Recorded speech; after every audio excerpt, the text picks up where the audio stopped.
Assalamu alaikum. Today we are going to discuss about the organization behavior and let's start.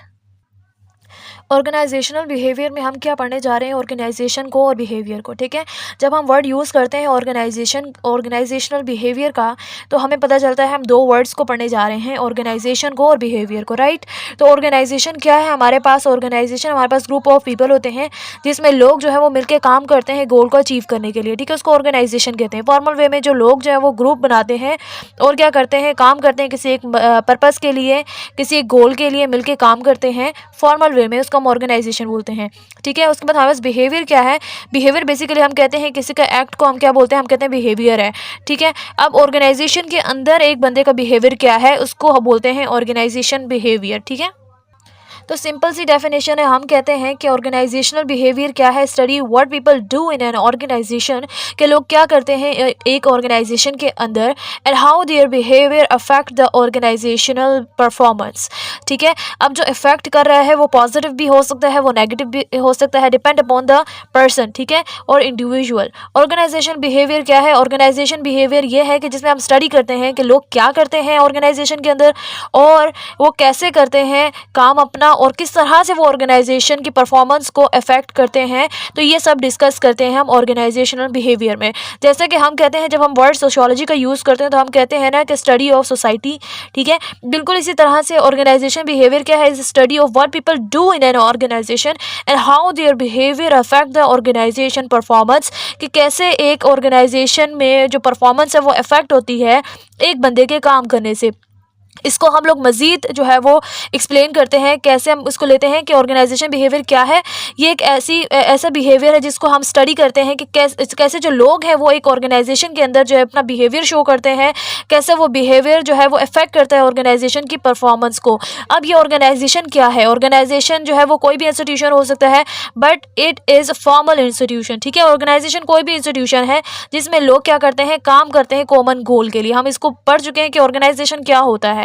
ठीक है, इसी तरह हम कहते हैं ऑर्गेनाइजेशन बिहेवियर क्या है, कि क्या करते हैं लोग इन एन ऑर्गेनाइजेशन में, what people do in an organisation and how their behaviour affect the organisation performance. Right, और इसी के ज़रिए हमें पता चलता है, हम स्टडी करते हैं, ये हमें हेल्प आउट करता है। ऑर्गेनाइजेशन बिहेवियर को स्टडी करने के बाद हमें हेल्प आउट होता है किस चीज़ में? हम एम्प्लॉय को मोटिवेट कैसे कर सकते हैं, उनकी परफॉर्मेंस को इंक्रीज़ कैसे कर सकते हैं, एक अच्छा और स्ट्रॉन्ग जो है वो रिलेशनशिप एम्प्लॉयज़ के दरमियान कैसे बिल्ड किया जा सकता है, ये ऑर्गेनाइजेशन बिहेवियर को स्टडी करने के बाद पता चलता है। जैसे कि अब हम सोशियोलॉजी की बात करें, सोशियोलॉजी की पहले डेफिनेशन की बात की, उसके बाद हमने कहा कि सोशियोलॉजी हम क्यों पढ़ते हैं? हम इसलिए पढ़ते हैं ना ताकि हम लोगों को जान सकें, उनकी बिहेवियर को देख सकें, हम जो मसले हैं उनका हल निकाल सकें। बिल्कुल एग्जैक्टली वैसे ही हम ऑर्गेनाइजेशनल बिहेवियर को क्यों स्टडी करते हैं? इसलिए स्टडी करते हैं ताकि हम एम्प्लॉयज़ को मोटिवेट कर सकें, इंक्रीज़ कर सकें उनकी परफॉर्मेंस को, कि वो इस्टेब्लिश करें स्ट्रॉन्ग और trusting relationship with their employees. ठीक है, एज़ इट इज़ हम लोग क्या करते हैं, अब हम करते हैं कि इसकी हिस्ट्री क्या थी। जैसे कि हमारे पास सोशियोलॉजी की हिस्ट्री आ जाती है कि किसने इसको प्रोड्यूस किया था, किस तरह से सोशियोलॉजी का टर्म इंट्रोड्यूस हुआ था, क्यों हुआ था, कैसे हुआ था और रीज़न क्या थी। इसी तरह हम देखते हैं कि ऑर्गेनाइजेशन बिहेवियर को जो इसकी जो हिस्ट्री है वो क्या थी, कैसे जो है वो ऑर्गेनाइजेशन बिहेवियर को किसने स्टडी किया और क्यों किया। ठीक है, हॉथरॉन स्टडीज़ और एक्सपेरिमेंट। अच्छा जी, हॉथरॉन जो स्टडीज़ है उसको हम हॉथरॉन को हम स्टडी करने जाएंगे। ये एक एक्सपेरिमेंट था जो किसने किया, ये ऑल्टोन मायो ने किया था इन 1927 में। हॉथरॉन जो है वो उसने ये जो है एक्सपेरिमेंट किया। जो एल्टोन मायो है उसने जो एक्सपेरिमेंट किया, उसने जो स्टडी किया वो हॉथरॉन था। ठीक है, बेसिकली हॉथरॉन जो है वो क्या है, एक एक्सपेरिमेंट है। ये किसी ऑथर का नाम नहीं है बल्कि ये एक एक्सपेरिमेंट है। जो ऑथर का नाम है वो है एल्टोन मायो है, जिसने ये एक्सपेरिमेंट किया वो हॉथरॉन था। जिस पर एक्सपेरिमेंट किया गया वो बेसिकली हॉथरॉन एक्सपेरिमेंट था। अब जो ये एक्सपेरिमेंट है, ये एक्सपेरिमेंट 4 तरह के थे। जो कि एल्टन मायो ने किया।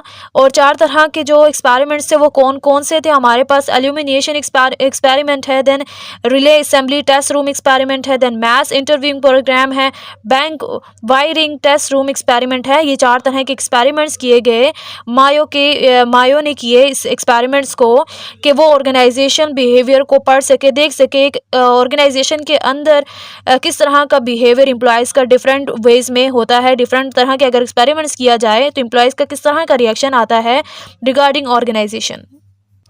इसका हम ज़रा सरसरी से जायज़ा लेते हैं और मज़ीद डीप में हम लोग नेक्स्ट वीडियो में इसको पढ़ेंगे कि इसके एक्सपेरिमेंट्स किस तरह के थे, बेसिकली इसमें हुआ क्या था। ठीक है, एल्यूमिनेशन एक्सपेरिमेंट बेसिकली जो है वो किया गया है लाइट के ऊपर। ये लाइट से निकला है, एल्यूमिनेशन लाइट से निकला है। और इसमें क्या किया गया कि एक ऑर्गेनाइजेशन के अंदर लाइट्स को कम या ज़्यादा करके देखा गया और कहा कि क्या ये लाइट्स जो है वो प्रोडक्टिविटी में इफ़ेक्टिव हैं या नहीं, यानी कि ये इफ़ेक्ट करता है कि नहीं। ठीक है, relay assembly test room experiment जो है वो किया गया 6 गर्ल्स पे किया गया। और इसमें देखा गया कि उसमें उन गर्ल्स में चेंजिंग आती है कि नहीं आफ्टर चेंजिंग दियर रूल्स रेगुलेशंस। ठीक है, कि थोड़ा सा उनको टाइम जो है वो चेंज करने के बाद देखा गया कि उन गर्ल्स में किसी किस्म की चेंजिंग आती है कि नहीं। उन गर्ल्स में अगर चेंजिंग आती है तो प्रोडक्टिविटी में चेंजेस आती है कि नहीं। फिर हमारे पास मैस इंटरव्यू प्रोग्राम है। ये प्रोग्राम या ये इंटरव्यू जो है वो किया गया 20,000 लोगों के बीच में की गई। और इसमें 2 तरह के, पहला एक मेथड जो इस्तेमाल किया गया वो जस्ट येस और नो बेस्ड था। इससे कोई ख़ास कुछ जो इंफॉर्मेशन है वो नहीं मिली। तो इन्होंने क्या किया, क्वेश्चन का पैटर्न थोड़ा चेंज कर दिया ताकि एम्प्लॉयज़ के अंदर के बारे में हमें ज़्यादा से ज़्यादा पता चल सके। Then bank wiring test room experiment है। ये एक्सपेरिमेंट जो है वो 14 मेल वर्कर्स पे किया गया, ये देखने के लिए कि क्या जो इफ़ेक्टिव वर्कर्स हैं वो जो नॉन इफ़ेक्टिव या स्लो काम करने वाले जो वर्कर्स हैं उनको इंकरेज करते हैं कि नहीं, कि वो भी ऑर्गेनाइजेशन के लिए काम ज़्यादा से ज़्यादा करें। So this is all about today lecture.